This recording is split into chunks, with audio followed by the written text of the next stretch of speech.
வணக்கம். பரபரப்பு மீடியா செய்திகளுக்காக நான் நிரோஷன்.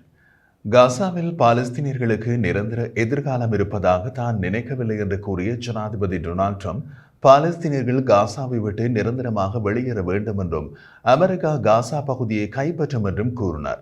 அவர் மேலும் தெரிவித்த போது, காசா பகுதியை அமெரிக்கா கையகப்படுத்தும், நாங்கள் அதையும் செய்வோம் என்று ட்ரம்ப் தனது இஸ்ரேலிய சகா பெஞ்சமின் நேத்தன்யாகுவுடன் இணைந்து செய்தியாளர் கூட்டத்தில் கூறினார். நாங்கள் காசா பகுதியை சொந்தமாக வைத்திருப்போம். அங்குள்ள ஆபத்தான வெடிக்காத குண்டுகள் மற்றும் பிற ஆயுதங்கள் அனைத்தையும் அகற்றுவது, அழிக்கப்பட்ட கட்டடங்களை அகற்றி தளத்தை சமன் செய்வது ஆகியவை எங்களது பொறுப்பு. காசாவில் உள்ள பாதுகாப்பு வெற்றிடத்தை நிரப்ப அமெரிக்க துருப்புக்களை அனுப்ப விரும்புகிறீர்களா என்ற கேள்விக்கு ட்ரம்ப் அதை நிராகரிக்கவில்லை. காசாவை பொறுத்தவரையில் தேவையானதை செய்வோம், தேவைப்பட்டால் நாங்கள் எதையும் செய்வோம். நாங்கள் காசா பகுதியை உருவாக்கப் போகிறோம், அந்த பகுதியை நாங்கள் எடுக்கப் போகிறோம் என்றார். ட்ரம்பின் கருத்துக்கள் ஒரு அமெரிக்க ஜனாதிபதியின் குறிப்பிடத்தக்க வலியுறுத்தல். ட்ரம்ப் மத்திய கிழக்கில் அமெரிக்காவின் மிக நீண்ட போர்களை விமர்சித்ததன் மூலம் அமெரிக்காவில் அரசியல் அதிகாரத்திற்கு உயர்ந்தவர். முன்னதாக செவ்வாய்க்கிழமை பேசிய ட்ரம்ப், மத்திய கிழக்கில் ஒன்று அல்லது அதற்கு மேற்பட்ட நாடுகளால் வழங்கப்பட உள்ள புதிய இடத்திற்கு காசா மக்களை செல்லுமாறு பரிந்துரைத்தார்.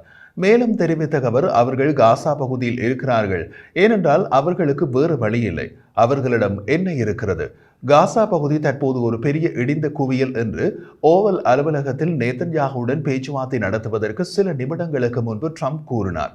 காசா பொதுமக்கள் நிரந்தரமாக வெளியேற வேண்டும் என்ற ட்ரம்பின் கருத்து இஸ்ரேலின் மிகவும் பழமைவாத அரசியல்வாதிகளுக்கு மகிழ்ச்சியினை ஏற்படுத்தும். ஆனால் பொதுவாக இஸ்ரேலின் அண்டை நாடுகளுக்கு இது நடக்க முடியாத ஒரு விஷயம்.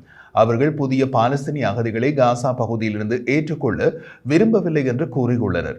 செய்தியாளர்கள் மாநாட்டில் ட்ரம்ப் இந்த விஷயத்தை ஒரு மனிதாபிமான நடவடிக்கையாக வடிவமைத்தார்.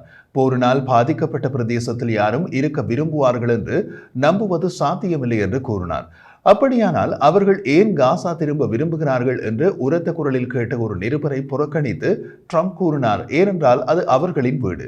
காசாவுக்கு பதிலாக பாலஸ்தீனியர்கள் வாழ நல்ல புதிய அழகான வீடு கிடைத்தால் அவர்கள் இடிந்த காசாவுக்கு போக விரும்புவார்கள் என்று அவர் கூறினார். ஆனால் மீண்டும் மீண்டும் கேள்வி எழுப்பப்பட்ட நிலையில் பாலஸ்தீனியர்கள் காசாவுக்கு திரும்பும் சாத்தியத்தை தான் பார்க்கவில்லை என்று ட்ரம்ப் தெளிவுபடுத்தினார்.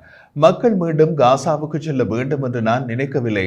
காசா அவர்களுக்கு மிகவும் துரதிர்ஷ்டவசமானது என்று நான் நினைக்கின்றேன். காசா மக்கள் வாழ்வதற்கான இடம் அல்ல என்றார். ஓவல் அலுவலகத்தில் ட்ரம்புடன் அமர்ந்திருந்த நேதன்யாகு ட்ரம்ப் பேசும்போது புன்னகைத்துள்ளார்.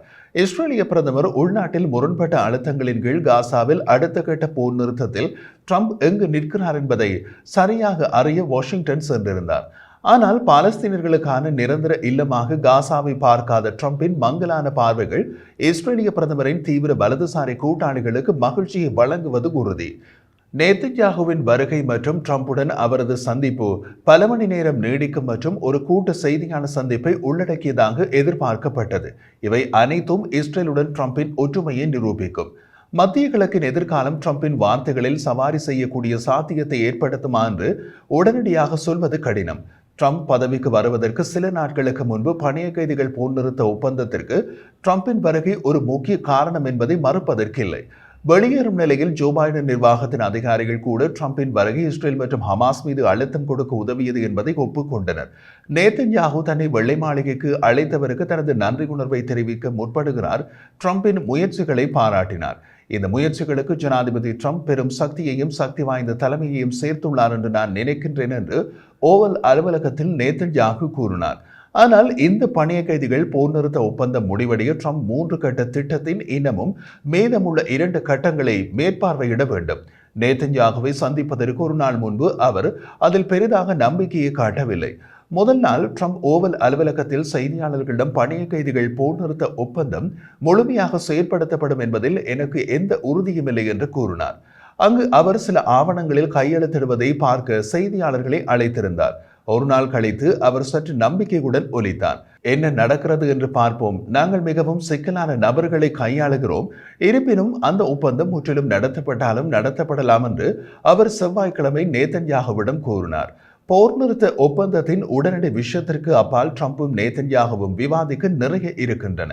காசாவை பற்றிய கேள்வி உள்ளது. காசா மீண்டும் கட்டமைக்கப்பட வேண்டும் என்று ட்ரம்ப் முன்பு கூறிய போது, அங்கு வசிக்கும் பாலஸ்தீனர்கள் எகிப்து மற்றும் ஜோர்டானுக்கு குடிபெற வேண்டும், அதை தவிர வேறு வழி இல்லை என்றார். அடுத்த வாரம் ஜோர்டானின் மன்னர் அப்துல்லா வெள்ளை மாளிகைக்கு வருகை தரும் போது இந்த விவாதம் தொடரும். நான் ஜோர்டான் காசா மக்களை எடுத்துக் கொள்வதை பார்க்க விரும்புகிறேன், எகிப்தும் காசா மக்களை எடுத்துக் கொள்வதை பார்க்க விரும்புகிறேன் என்றும் கூறினார். நேதன்யாகு வருவதற்கு சற்று முன்பு ட்ரம்ப் செவ்வாய்க்கிழமை மீண்டும் கூறினார், பாருங்கள், காசா விஷயம் வேலை செய்யவில்லை.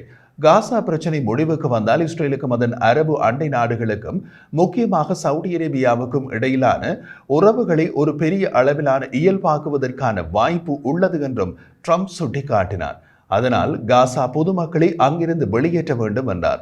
அமைதிக்கான நோபல் பரிசுக்காக வெளிப்படையாக போராடும் ட்ரம்ப் அத்தகைய முயற்சியில் தனது வாய்ப்பை காணலாம்.